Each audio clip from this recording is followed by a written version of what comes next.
Hello, नमस्कार friends. आज हम अपने ग्रामीण विकास की क्लास में हम जो योजनाएं पढ़ रहे हैं उसको फिर से हम आगे करते हैं।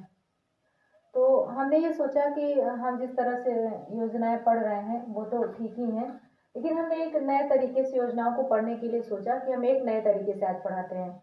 वह तरीका है कि हम साल के हिसाब से पढ़ेंगे कि 2014 में कौन सी योजनाएं आई, 2015 में कौन सी योजनाएं आई, 2016 में कौन सी योजनाएं आई और 2017 में कौन सी योजनाएं आई। तो 2000 पहले हम साल के हिसाब से सारी केंद्र सरकार की योजनाएं पढ़ ले रहे हैं, क्योंकि यूपी लेखपाल की परीक्षा देने जा रहे हैं हम। तो यूपी राज्य की भी हमें योजनाएं पढ़नी होंगी, तो हम पहले केंद्र की सारी योजनाएं पढ़ेंगे एक एक साल करके। फिर हम इसी तरह से राज्य सरकार की यानी यूपी में 2014 में कौन सी योजनाएं आई, 2015 में, 16 में, 17 में, इसी तरह से कंप्लीट कर लेंगे। तो राज्य की योजनाएं सिर्फ 2 दिन चलेंगी, आज और कल, इतने में खत्म हो जाएंगी।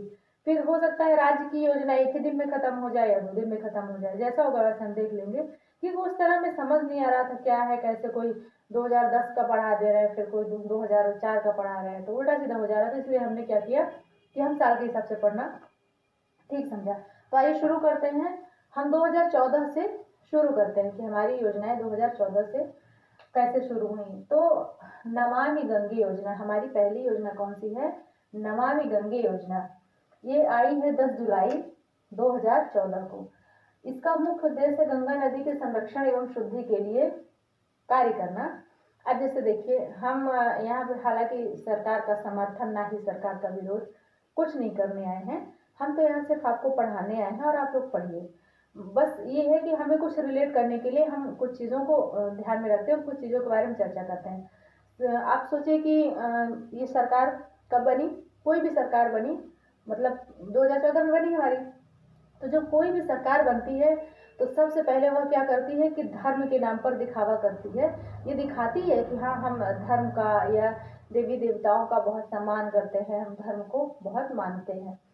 तो उसमें क्या हो कि नमामि गंगे, गंगा मैया क्या है? गंगा नदी को देवी का रूप दिया जाता है, उनको देव मतलब भगवान के दर्जे में रखा जाता है, भगवती के दर्जे में रखा जाता है।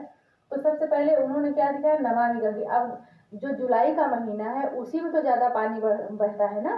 जुलाई अगस्त में ही बरसात का मौसम आता है, तभी किसी भी नदी में पानी ज्यादा होता है। तो नमामि गंगे 10 जुलाई को। अब जब गंगा से रिलेटेड है, गंगा नदी से, तो उसमें साफ सफाई ही होगी ताकि वह नदी बनी रहे हमेशा, वो विलुप्त ना हो जाए। इसलिए दूसरी हमारी पीएम जनधन योजना।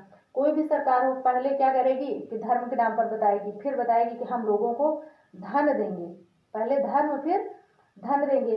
तो क्या हुआ कि पीएम जनधन योजना 28 अगस्त, अब भाई जुलाई में जब पानी आया नदी में, लोग खेती बाड़ी करेंगे तो बिना पैसे के कैसे बीज डालेंगे? बीज डालने के लिए तो पैसा होना चाहिए। तो सरकार क्या कहेगी कि पहले हम नदी की साफ सफाई कराएंगे, फिर आप लोगों को पैसा देंगे। तो क्या हो जाएगा? 28 अगस्त 2014 को पीएम जनधन योजना आई।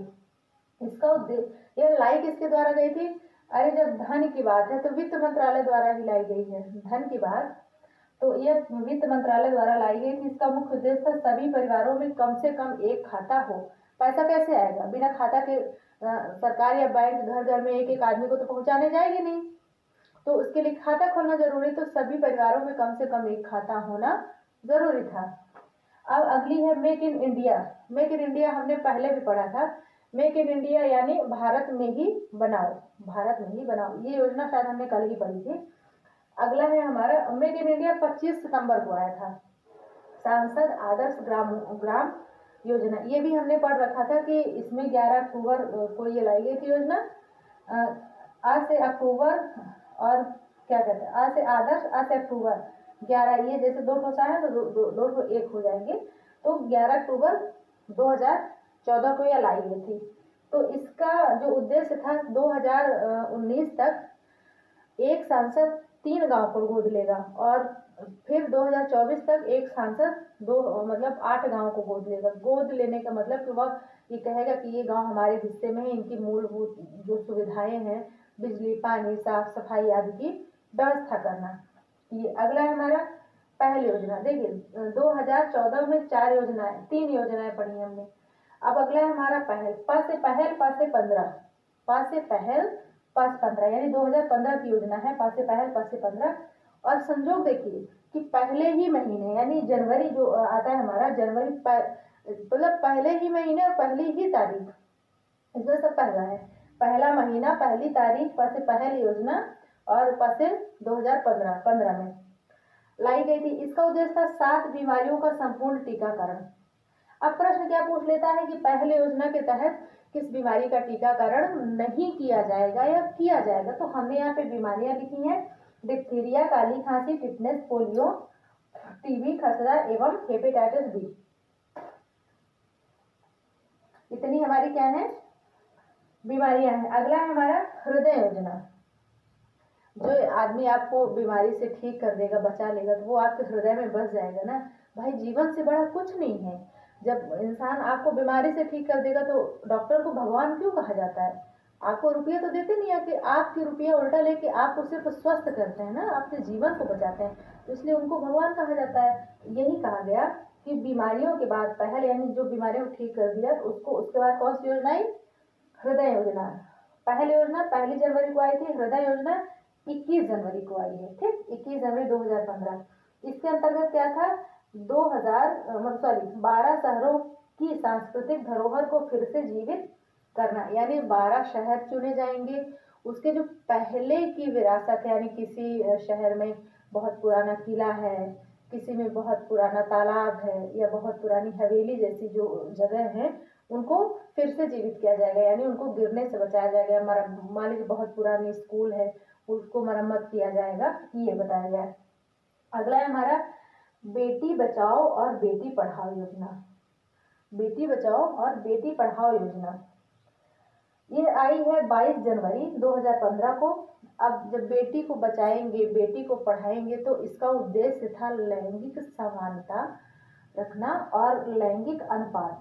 लैंगिक अनुपात यानी लैंगिक अनुपात लड़का और लड़की। देखा जाए तो होता क्या है आमतौर पे कि मतलब लोग आजकल क्या करते हैं, भ्रूण हत्या करवा देते हैं। बेटी है अगर पता चल गया उनको सोनोग्राफी से, तो उसको मतलब अबॉर्शन वगैरह करवा देते हैं। तो उसी के लिए लाई गई थी योजना, ताकि बेटियां भी जन्म ले सकें।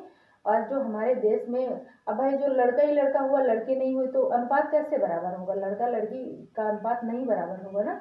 तो इसी लिंगानुपात को मतलब बराबर करना था, बढ़ावा देना था, और लैंगिक समानता के लिए। अगला है हमारा पीएम मुद्रा योजना। पीएम मुद्रा योजना 8 अप्रैल 2015 को आई है। इसका उद्देश्य जो था, छोटे मोटे काम के लिए, छोटे मोटे काम शुरू करने के लिए, छोटे छोटे व्यापार करने के लिए क्या था, मतलब पैसा देना। शिशु को 50,000, शिशु के नाम पर 50,000, जो किशोर है उसको 5 लाख, और जो तरुण है उसको 10 लाख। अगली योजना है हमारी उजाला योजना। उजाला यानी 1 मई, उजाला 1 मई, ऐसे याद रखिए। अब इसका उद्देश्य क्या था कि एलईडी जो बल्ब है उनको कम पैसे में लोगों को देना, ताकि बिजली की बचत हो सके। एलईडी जलेगी तो कम बिजली खपत होगी, इसके लिए। अगली है हमारी पीएम सुरक्षा बीमा योजना। पीएम सुरक्षा बीमा योजना आई है 9 मई 2015 को। भाई लोगों ने कहा कि हमें आपने लाइट तो दे दिया, लेकिन हम सुरक्षित कैसे रहेंगे? सुरक्षा भी तो जरूरी है। तो क्या हुआ कि इसमें 12 रुपए आपको प्रति वर्ष देना होगा। कितना देना होगा? 12 रुपए 1 साल में देना होगा, और 1 से 2 लाख रुपए का दुर्घटना पर आपको पैसा मिलेगा। लेकिन इसकी जो आयु सीमा है वह है 18 से 70 साल। 18 से 70, आप अगर 18 के हो गए हैं तो 12 रुपए प्रति वर्ष जमा करिए, और उसके बाद मान लीजिए कभी आपको ऐसा ना हो, भगवान ना करे, कोई दुर्घटना हो जाए या कुछ हो जाए, तो उसमें आपको 1 से 2 लाख रुपए की मदद दी जाएगी। अगला है हमारा प्रधानमंत्री जीवन ज्योति बीमा योजना। अब लोगों ने कहा भैया दुर्घटना हो तब तभी पैसा मिले, जरूरी है, मतलब हमको पैसा पाने के लिए अपना हाथ पैर तोड़ाना पड़ेगा, एक्सीडेंट करवाना पड़ेगा, क्या वैसे पैसा नहीं मिलेगा? तो उसके बाद आई हमें भाई मतलब बीमा चाहिए, बीमा चाहिए जो जीवन के लिए मिले। तो इसमें आयु क्या है? 18 से 50 साल। 18 से 50 साल में आपको 350 रुपये हर साल देना पड़ेगा, जमा करना पड़ेगा। और मतलब 350 रुपये आप हर साल जमा करेंगे, 2 लाख रुपए आपको दिया जाएगा, जीवन बीमा हो जाएगा 350 रुपये। उम्र है 18 से 50 साल। अटल पेंशन योजना। अटल पेंशन योजना क्या है? 18 से 40 साल के लोगों के लिए। इसके तहत ये है कि आपको आपके अकाउंट में जितना पैसा है उसके आधार पर 1000 रुपये प्रति माह आपको पेंशन या पैसा दिया जाएगा। सिर्फ 40 साल तक ही, उसके बाद नहीं। 18 से 40 साल तक के लोगों की बात है ये।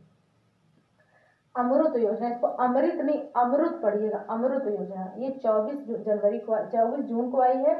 इसका उद्देश्य था 100 स्मार्ट सिटी, 500 शहरों में आधारभूत सुविधाओं, मतलब कि देश में 100 स्मार्ट सिटी बनाना, जो 500 शहर हैं उनमें जो आधारभूत सुविधाएं, जैसे बिजली कट जा रही है, पानी नहीं सप्लाई वाला पहुंच रहा है, या फिर मतलब और साफ सफाई का ध्यान रखना, उनका वो करना।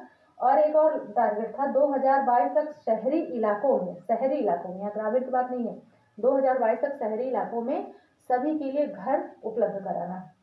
अगला है हमारा स्मार्ट सिटी योजना। स्मार्ट सिटी 25 जून को आई है, 25 जून को आई। देखिए अमृत क्या आई है, ये 24 जून को, स्मार्ट सिटी 25 जून को आई। इसमें क्या है, 100 शहरों का चयन कर विकास, मतलब 100 शहरों को चुनकर उनका विकास करना। और ये काम किसके सहयोग से हो रहा है? तो सिंगापुर के सहयोग से हो रहा है। ठीक, सिंगापुर एक देश है, उसके सहयोग से हो रहा है। अगला है हमारा प्रधानमंत्री आवास योजना। अब आवास वाली बात है, यानी घर से बात है, ये हमने पढ़ा भी हमने पीछे की क्लास में, इसको यहाँ पे हम रिवाइज कर ले रहे हैं। इसमें क्या था, ये 25 जून को आई है। 2022 तक 2 करोड़ नए घरों का निर्माण करना। डिजिटल इंडिया मिशन योजना, यह 1 जुलाई 2015 को आई। इसमें सभी सरकारी सेवाओं के, यानी जहाँ भी सरकारी काम हो रहे हैं, सरकारी पोस्ट ऑफिस हो गया, सरकारी रेल ऑफिस हो गया, सरकारी ऑफिस जहाँ भी है वहाँ पे लोगों को सुविधा कैसे उपलब्ध कराना, मतलब इलेक्ट्रॉनिक के हिसाब से कि सब चीज़ कंप्यूटराइज्ड हो जाए, लोगों को दिक्कत ना हो, मतलब कुल मिला के कहीं कुछ घोटाला ना हो। ये डिजिटल इंडिया मिशन है। कौन सा है ये? Digital India mission. Digital India mission 1 जुलाई को आई है।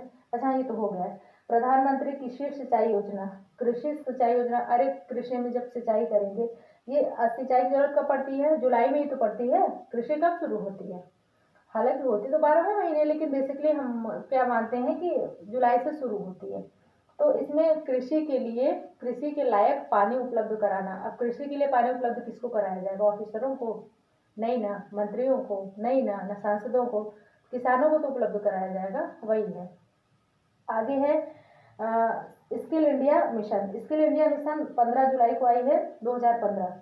2022 तक देश के युवाओं का कौशल विकास करना, यानी उनकी कुशलता का विकास करना, वो जो है वो अपने जो काम कर रहे हैं और कुशल हो सके उसमें, ये चीज़ था। अगला है हमारा दीनदयाल उपाध्याय ग्राम ज्योति योजना। अब ज्योति से संबंधित है तो ऑफिस की बात है, लाइट की बात होगी। बिना लाइट की ज्योति या प्रकाश कैसे होगा? तो क्या कह रहा है कि सभी गांवों को बिजली उपलब्ध कराना। फिर कह रहा है कि जो कंपनियां हैं तो उनको बिजली में थोड़ी सी राहत देना। और अगला है हमारा सागरमाला परियोजना। यह 31 जुलाई 2015 को आई है।